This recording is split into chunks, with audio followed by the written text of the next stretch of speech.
IndiGo ಸಿಬ್ಬಂದಿ ಎಡವಟ್ಟಿಗೆ ಒಂದೆರಡು ಸಮಸ್ಯೆಗಳಾಗ್ತಾ ಇಲ್ಲ. ಪ್ರಯಾಣಿಕರಂತೂ ಹೈರಾಣಾಗಿದ್ದಾರೆ. ಲಗೇಜ್ ಕೂಡ ಮಿಸ್ ಆಗಿದೆ. 1ನೇ ತಾರೀಖು ಕಳೆದಿರುವಂತಹ ಲಗೇಜ್ ಇನ್ನೂ ಸಿಕ್ಕಿಲ್ಲ. TV9 ಬಳಿ ತಮ್ಮ ಅಳಲನ್ನ ತೋಡ್ಕೊಂಡಿದ್ದಾರೆ ಶಿವಮೊಗ್ಗದ ವ್ಯಕ್ತಿಯೊಬ್ಬರು. ಇಂಡಿಗೋ ವಿಮಾನಗಳ ರದ್ದಿನಿಂದ ಸಾಕಷ್ಟು ಪರದಾಟವನ್ನು ಪ್ರಯಾಣಿಕರು ಪಡ್ತಾ ಇದ್ದಾರೆ. ಅದೇ ರೀತಿ ಇದೀಗ ಲಗೇಜ್ಗೂ ಸಹ ಪರದಾಡುವಂಥ ಪರಿಸ್ಥಿತಿ, ಅದು ಸಹ 5 ದಿನಗಳಿಂದ ಆಗ್ತಾ ಇರ್ತಕ್ಕಂಥದ್ದು. ಇದೀಗ ನಮ್ಮ ಜೊತೆ ಯುವಕರು ಸಹ ಇದ್ದಾರೆ, ಅವ್ರನ್ನ ಮಾತನಾಡ್ಸೋಣ. ಸರ್, ಈಗ ನೀವು ಯಾವಾಗ ಫ್ಲೈಟಲ್ಲಿ ಹೋಗಿದ್ರಿ, ಎಲ್ಲಿ ಲಗೇಜ್ ಮಿಸ್ ಆಯಿತು, ಈಗ ಏನು ರೆಸ್ಪಾನ್ಸ್ ಕೊಡ್ತಾ ಇದ್ದಾರೆ? ಸರ್, ನನ್ನ ಹೆಸರು ಮೊಹಮ್ಮದ್ ಅಯಾಜ್ ಅಂತ.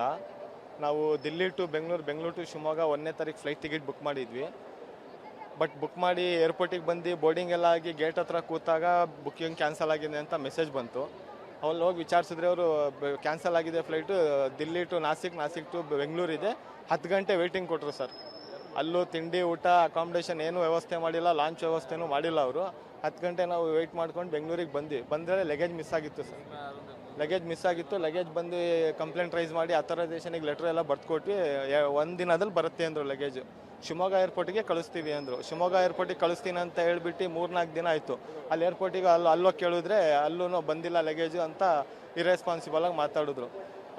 ಅಲ್ಲಿ ಮಾತಾಡಿದ್ರೆ ಸರಿ ಆಗಲ್ಲ ಅಂತ ಇಲ್ಲಿ ಬಂದು ಇಂಡಿಗೋ ಕೌಂಟ್ರಲ್ಲಿ ಕೇಳಿದ್ರೆ ಇವರು ಅದ್ರಕ್ಕಿಂತ ಡಬಲ್ ಇರ್ರೆಸ್ಪಾನ್ಸಿಬಲಾಗಿ ಮಾತಾಡ್ತಾರೆ. ನಿಮ್ಮ ಲಗೇಜ್ ಇಲ್ಲ, ಇಲ್ಲಿ ಶಿವಮೊಗ್ಗದಲ್ಲೇ ಹೋಗಿ ಕೇಳ್ಕೊಳ್ಳಿ ಹಂಗೆ ಹಿಂಗೆ ಅಂತ.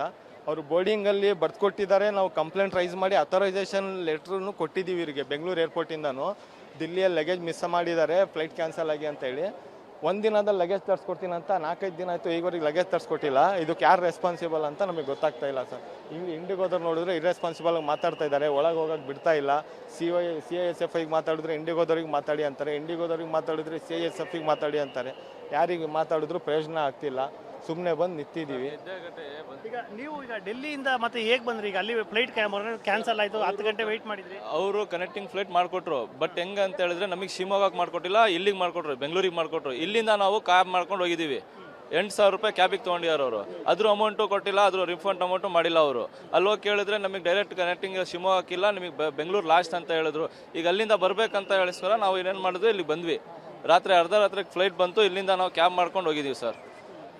ಈಗ ನೋಡಿದ್ರೆ ಲಗೇಜೇ ಸಿಗ್ತಿಲ್ಲ ನಮಗೆ. 5 ದಿನ ಆಯಿತು. 5 ದಿನದಿಂದನೂ ಫೋನ್ ರೆಸ್ಪಾನ್ಸೇ ಇಲ್ಲ ಅವ್ರದ್ದು. ಫೋನ್ ಮಾಡಿದ್ರೆ ಫೋನ್ ಎತ್ತಿಲ್ಲ. ಈಗ ಎಷ್ಟು ಜನರ ಲಗೇಜ್ ಸರ್? ಏನೆಲ್ಲ ಇತ್ತು ಅದರಲ್ಲಿ? ಎಷ್ಟು ಜನ ಲಗೇಜು? ಮತ್ತು ಈಗ 4 ಜನದ ಲಗೇಜ್ ಇದೆ ಸರ್. ನಾವೇ ಫ್ರೆಂಡ್ಸೇ 4 ಜನದ ಲಗೇಜ್ ಇದೆ. ಅದರಲ್ಲಿ ಒರಿಜಿನಲ್ ಡಾಕ್ಯುಮೆಂಟ್ಸ್ ಇದಾವೆ, ಲೈಸೆನ್ಸ್ ಇದಾವೆ, ಅದೆಲ್ಲ ಇಂಪಾರ್ಟೆಂಟು. ಬಟ್ಟೆ ನಮಗೇನು ಬೇಡ, ಬಟ್ಟೆ ನಮಗೆ ಅವರೇ ಇಟ್ಕೊಳ್ಳಿ, ಮಿಕ್ಕಿದೆಲ್ಲ ಇಟ್ಕೊಂಡು ನಮಗೆ ಒರಿಜಿನಲ್ ಡಾಕ್ಯುಮೆಂಟ್ಸ್ ಏನಿದೆ ನಮಗೆ ಹ್ಯಾಂಡ್ ಓವರ್ ಮಾಡಲಿ ಸರ್.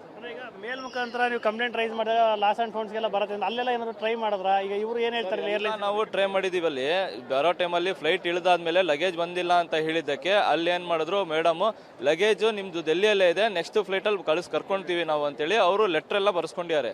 ಲೆಟ್ರ್ ಎಲ್ಲ ಬರ್ಸ್ಕೊಂಡು ನಮ್ಮ ಹತ್ರ ಸೈನು, ಸಿಗ್ನೇಚರು, ನಮ್ಮ ಪ್ರೂಫ್ ಎಲ್ಲ ತೊಗೊಂಡಿದ್ದಾರೆ. ನಿಮಗೆ ಡೈರೆಕ್ಟ್ ನಾವು ಕೊರಿಯರ್ ಮಾಡ್ತೀವಿ, ಇಲ್ಲ ಅಂತ ಹೇಳಿದ್ರೆ ಫ್ಲೈಟಿಗೆ ಹಾಕ್ತೀನಿ ಅಂದರು. 5 ದಿನ ಆಯಿತು, 48 ಅವರ್ಸಲ್ಲಿ ಆಗಬೇಕಂತ ಹೇಳಿದ್ದಾರೆ ಅವರು. ಬಟ್ ಇನ್ನೂವರೆಗೂ ಬಂದಿಲ್ಲ ಅದು. ಕ್ಯಾಮ್ರಾ ಪರ್ಸನ್ ಮಂಜುನಾಥ್ ಜೊತೆ ನವೀನ್, TV9 ಏರ್ಪೋರ್ಟ್.